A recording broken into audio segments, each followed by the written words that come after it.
Hello everyone, my name is Camelia and I will be your companion through the first chapter of this course, an overview of learning to learn competence.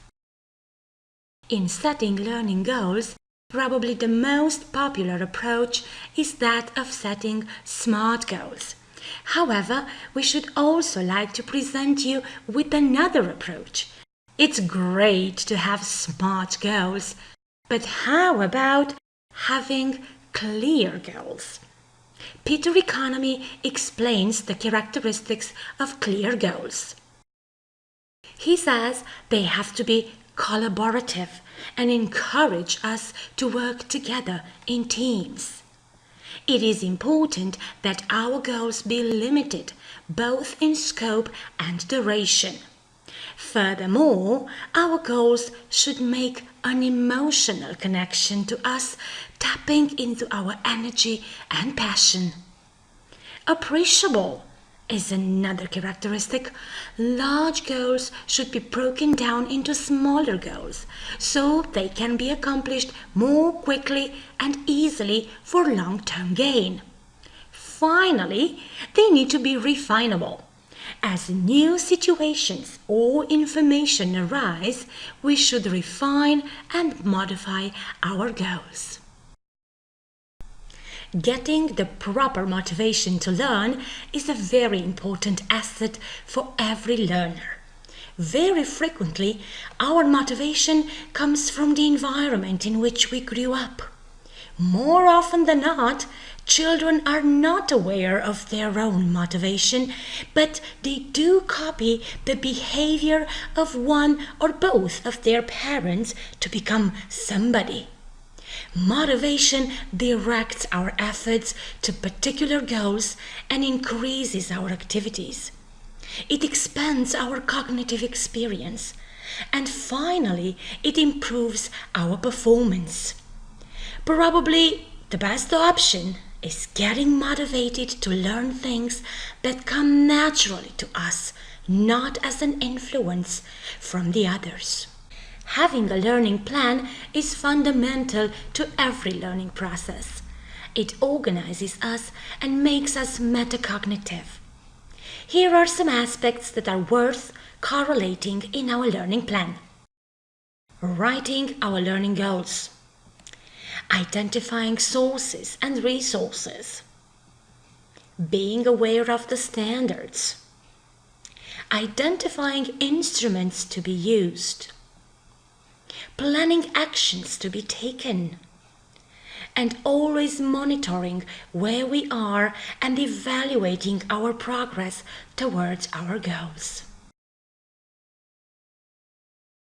In the learning process, when speaking about input indicators, we generally refer to what we use or invest in order to achieve the expected learning outputs. The process indicators refer to the stages or activities we need to go through in order to achieve the expected results.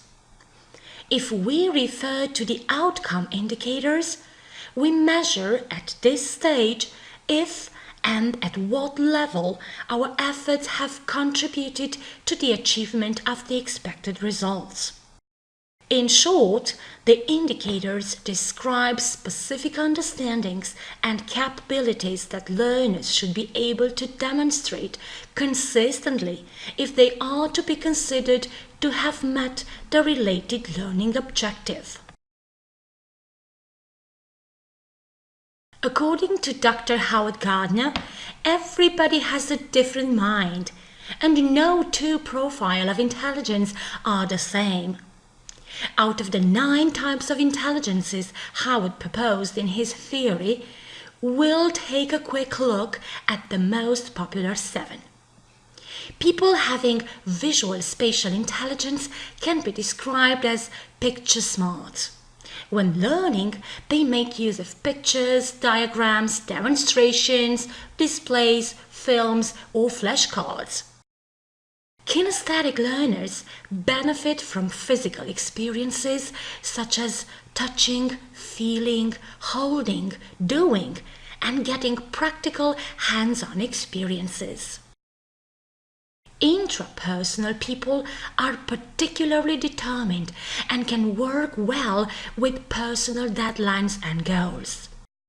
They may sometimes shy away from others and find it easier to work alone and quietly, but it is likely that they will be strong in one or two more intelligences. Interpersonal learners benefit from being able to see things from others' point of view. Logical learners ask lots of questions and are good puzzle solvers. They are logical at solving problems using numbers and logic and may even set up little what-if scenarios just for fun.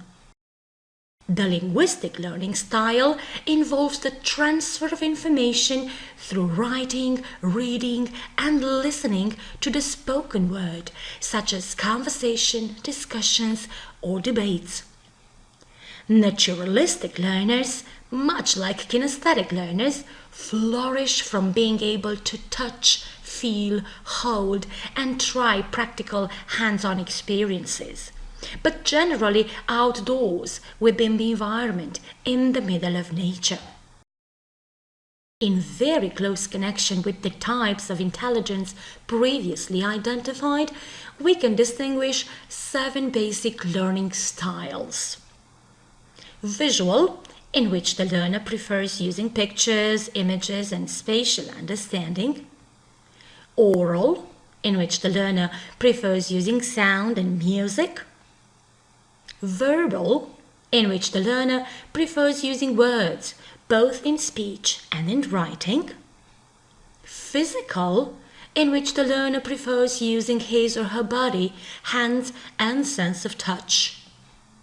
Logical, in which the learner prefers using logic, reasoning, and systems.